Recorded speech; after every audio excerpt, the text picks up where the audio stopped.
guys, kasama ko na si Mitch and si Kiara. At ito na ang third and last round ng Pick-Up Lines Challenge.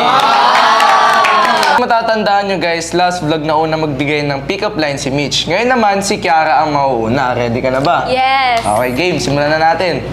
Miles, alam mo ba, ikakagalit ba ni Vicky Morales kung ang wish ko lang ay ikaw? Wala na. Wait lang.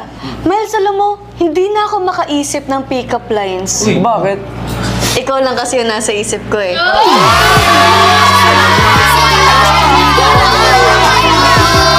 Alam mo, Miles, wag naman sana dumating sa punto na maging hold-upper pa ako para makuha lang kita.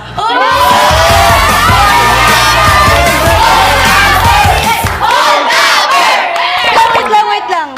Miles, nahihirapan ka ba maging ikaw? Hindi naman. Sakto lang. Subukan mo kaya maging tayo para mas madali.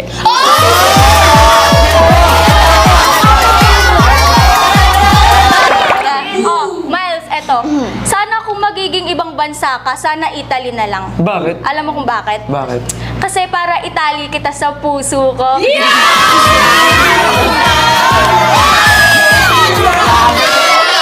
Dito ako! Ayoko na! Wait lang, panguli na to. Sige. Miles, ikakagalit ba ng magic sarap kung sa akin mo lang masalasap ang tunay na sarap?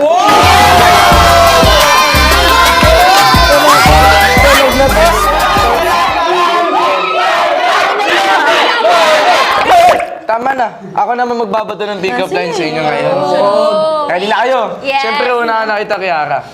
Kiara, alam mo, kuryente ka ba? Bakit? Bakit? Pag kasi hinahawakan kita, kinikilig ako. Na to kay Mitch.